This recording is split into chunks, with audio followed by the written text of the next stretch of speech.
CM చంద్రబాబుపై అసభ్యకర వ్యాఖ్యలు చేసిన మాజీ మంత్రి అంబటి రాంబాబుకు గుంటూరు ప్రత్యేక జూనియర్ సివిల్ న్యాయస్థానం న్యాయమూర్తి 14 రోజుల పాటు జ్యుడిషియల్ రిమాండ్ విధించారు.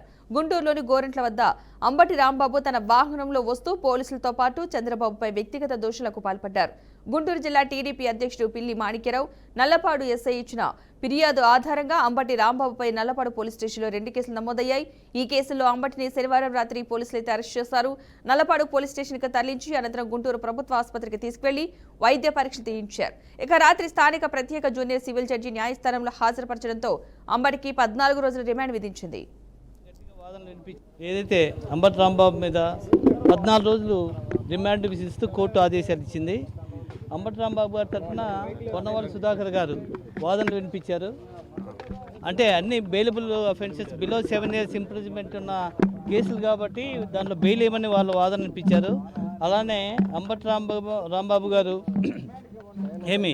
ఓల్డ్ ఏజ్ అని 70 years ఏజ్ అని అతనికి హెల్త్ ఇష్యూస్ ఉన్నాయని దాన్ని కన్సిడర్ చేస్తూ కూడా బెయిల్ ఇవ్వమని అడిగారు.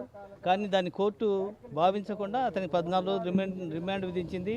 అలానే ప్రాసిక్యూషన్ తరఫున వాళ్ళు విజయలక్ష్మి గారు గట్టిగా వాదనలు వినిపించారు. ఏదైతే దాదాపు అతని మీద 20 కేసులు ఉన్నాయని, అగెనిస్ట్ పోలీసుల మీద అసాల్ట్ చేసి అంటే దాడి చేసిన కేసుల్లో 7 కేసులు ఉన్నాయి కాబట్టి అతనికి రిమాండ్ చేయాల్సిందని ప్రాసిక్యూషన్ వాళ్ళు విధించారు. రాంబాబు గారు ఏం చెప్పారంటే అతని పోలీసు కస్టడీలో ఉన్నప్పుడు అతన్ని ఇద్దరు పోలీస్ ఆఫీసర్స్ అనే విషయం జడ్జి గారు చెప్పేది, అది కూడా రికార్డ్ చేసుకున్నారు జడ్జి గారు.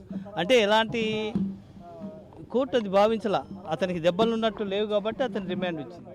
ఆ పోలీసు వాళ్ళ మీద కూడా చెప్పింది. ఫస్ట్ కోర్టు హాల్లోకి వచ్చినప్పుడు చెప్పకుండా ఈ ఆర్గ్యుమెంట్స్ అంతా కూడా విన్న తర్వాత జడ్జి గారు ఆర్డర్స్కి దిగబోయే ముందు నాకు ఇట్లా ఇబ్బంది పెట్టారని చెప్పి అప్పుడు ఆఫ్టర్ థాట్ బిఫోర్ ముందు చెప్పలేదు, ఆఫ్టర్ థాట్ చెప్పాడు.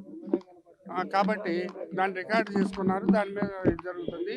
ఈరోజు ప్రాసిక్యూషన్ వాళ్ళు చాలా జాగ్రత్తగా బాగా చక్కగా చెప్పారు.